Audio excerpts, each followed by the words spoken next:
Good morning दोस्तों, मैं Sonu Sharma organic kitchen gardener में आपका स्वागत करता हूं।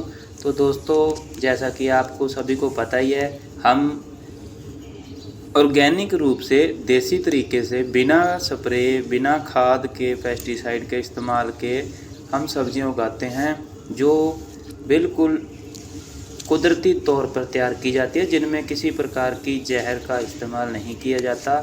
हाँ दोस्तों, किसानों को तो जो ज़मीन ठेके पे लेते हैं या परिवार पालने के लिए बिजनेस के तौर पे अधिक पैदावार लेने के लिए स्प्रे खाद का इस्तेमाल करना पड़ता है।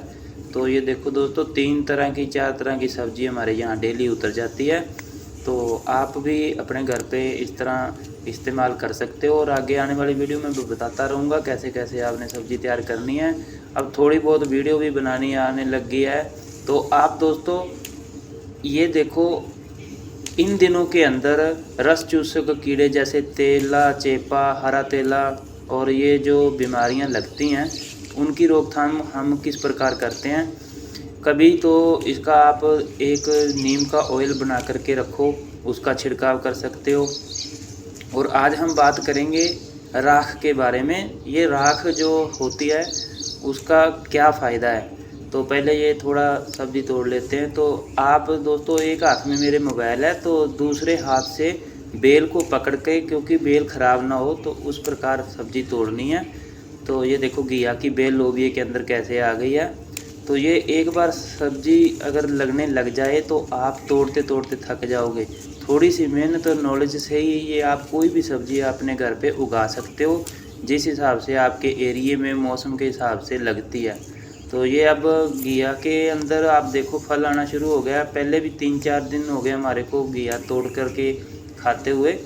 तो एक बार लगने लग जाए तो ये फल बहुत ही ज़्यादा गिनती में लगता है। अब भी ये लोबिया जो है, देख लो आप दोस्तों, कितने बार हमने तोड़ लिया, फिर भी ये अभी बहुत ज़्यादा मात्रा में लगा हुआ है। तो ये अब भी बहुत फलियां बाकी रह जाएंगी।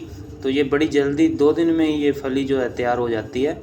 तो अब ये दोस्तों बात करें तो घिया की, देखो ये बेल एक बार अगर चल पड़ी तो आप इतने घिया इसके अंदर आते हैं कि आस पड़ोस वाले और आपके जितने भी कोई मिलने वाले हैं, सब 2-3 बेलों से ही घिया पैदा इतना होता है कि उनका गुजारा हो जाता है।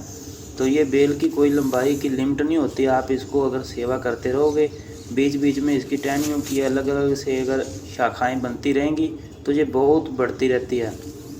और जड़ के अंदर आप नमी बनाए रखना, थोड़ी बहुत जैसे वर्मी कंपोस्ट, देसी तरीके से गोबर की गली हुई खाद, ताज़ी ना हो बिल्कुल, नहीं तो पौधा ख़राब हो जाएगा। तो ये डालते रहना। तो ये नमी के अंदर आपका ये पौधा जो है हरा भरा और आगे बढ़ता रहेगा। तो ये 3-4 महीने तक फल देगा। तो ऐसे हम दोस्तों ये राख जो होती है ये पत्तों के ऊपर बिखेर देते हैं। और इनको जैसे ये भिंडी के अंदर डली है, तोड़ने के बाद भिंडी और ये पौधे के अंदर अब मैंने राख खिलेर दी है, तो इससे कोई भी रस चूसक कीड़ा है वो यहाँ बैठेगा नहीं। और जड़ के अंदर ये राख नमी भी रखेगी और कई दिनों तक आपको ये बीमारियों से बचाती रहेगी। और जिस पे थोड़ी सी ज़्यादा अगर डल जाए तो उसको आप ये पौधे को झटका सकते हो।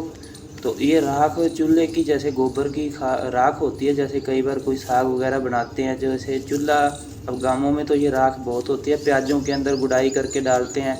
तो ये बहुत ही बढ़िया दोस्तों एक देसी खाद मान लो आप। तो ये पौधे के अंदर कई बीमारियों से भी बचाती है